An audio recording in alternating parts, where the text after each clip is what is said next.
Hello बच्चों, last class में हमने जो स्टैटिस्टिक्स की सबसे बेसिक कॉन्सेप्ट्स होते हैं उनके बारे में पढ़ा था। अगर अभी तक आपने उस वीडियो को नहीं देखा है तो आप ऊपर लगे आई बटन पर क्लिक करके उस वीडियो को अभी व्यू कर सकते हो। आज हम स्टार्ट करने वाले हैं इस चैप्टर की जो इकलौती एक्सरसाइज है, which is exercise 12.1।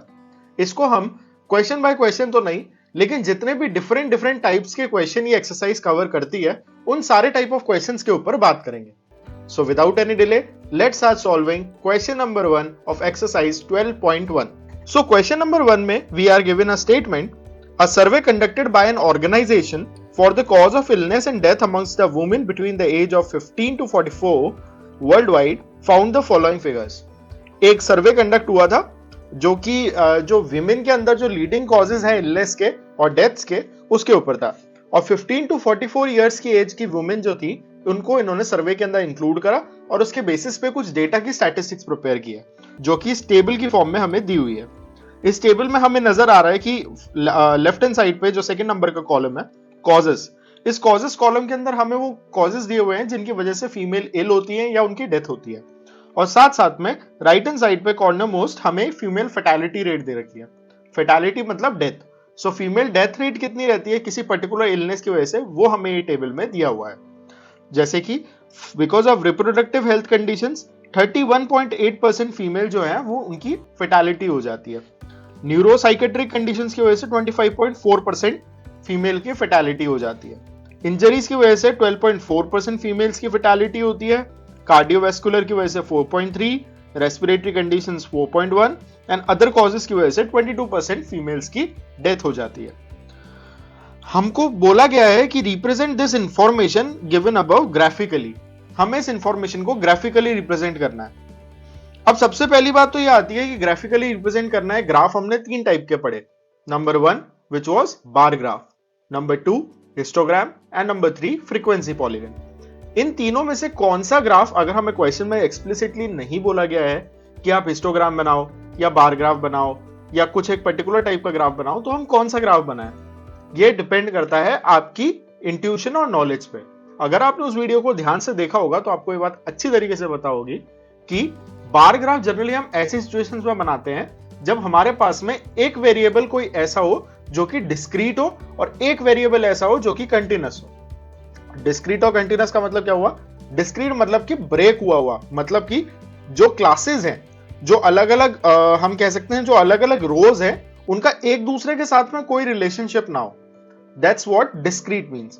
And continuous means कि कोई रेंज की फॉर्म में है कि एक यहां से लेकर यहां तक, फिर यहां से लेकर यहां तक, इस तरीके का जब डेटा होता है that is called continuous data. And discrete मतलब कि लेट्स सपोज अगर मैं आपको बोलूं कि एक टेबल बनाओ, उसके अंदर आपके सारे सब्जेक्ट्स के मार्क्स लिखो सब्जेक्ट बाय सब्जेक्ट। इंग्लिश में 40 आए, मैथ्स में 50 आए, साइंस में 45 आए, तो इस तरीके से जो टेबल बन रही है इसके अंदर हम देख रहे हैं इंग्लिश, मैथ, साइंस ये न्यूमेरिकली एक दूसरे से रिलेटेड नहीं है, तो ये डिस्क्रीट वेरिएबल्स हुए। तो यहां पे अगर हम इस कंडीशन को कंपेयर करें तो हम देख पा रहे हैं कि ये जो कॉजेज हैं ये कॉजेज अपने आप में डिस्क्रीट है। क्यों? क्योंकि इनका आपस में कोई रिलेशनशिप नहीं है। They are not linked to each other through numbers. So that is why ऐसे केसेस में हमेशा bar graph is the clear winner. हमें ऐसे केसेस में हमेशा बार ग्राफ को ही यूज करना चाहिए जब हमारे पास में एक जो कैटेगरी हो वो डिस्क्रीट हो और उसकी जो वैल्यूज हो वो हमें कंटिन्यूअस दे रखी हो। सो इस इंफॉर्मेशन को ग्राफिकली बनाना बहुत आसान है। सबसे पहले हम एक ग्राफ प्लॉट करेंगे जो कि हमने ऑलरेडी एक क्रिएट कर लिया है। यहाँ पे हमारी जो एक्स एक्सिस है, इस एक्स एक्सिस पे हमने लिया है जो बेसिकली कॉजेस थे, reproductive health conditions, neuropsychiatric conditions, injuries, cardiovascular conditions. इसको हमने शॉर्ट फॉर्म में यहाँ पे डिपिक्ट करा है।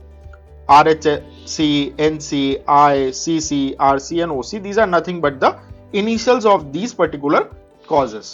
And then y axis पे, अब y axis पे हमने क्या बनाया? y axis पे हमने बनाए हैं नंबर्स 5, 10, 15, 5 के गैप के हमने रेंजेस बना दिए हैं।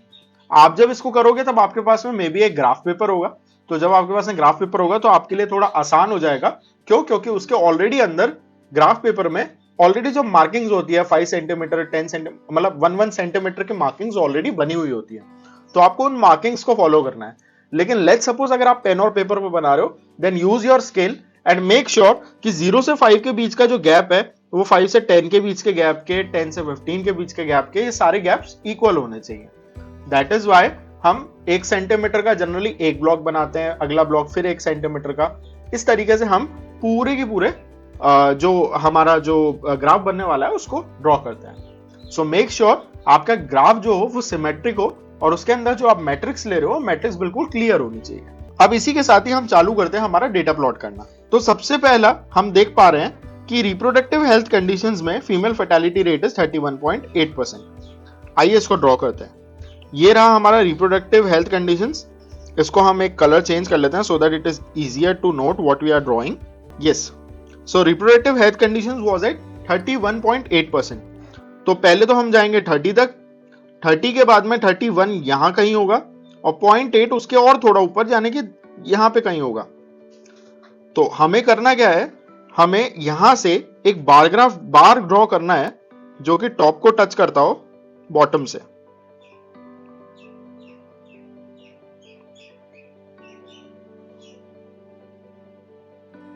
सो ये बना हमारा पहला ग्राफ।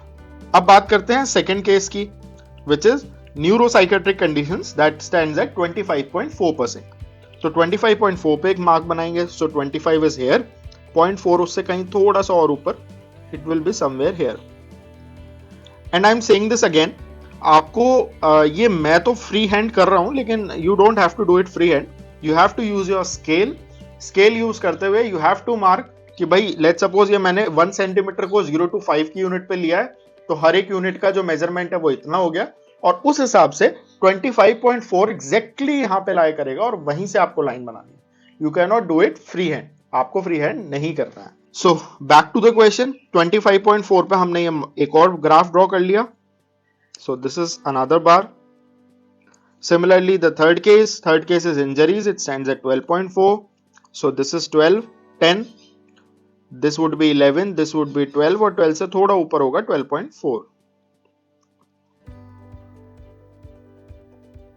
सिमिलरली आप बाकी बचे हुए सारे के सारे जो बार्स हैं उनको भी ड्रॉ कर लोगे and this is what your final graph is going to look like.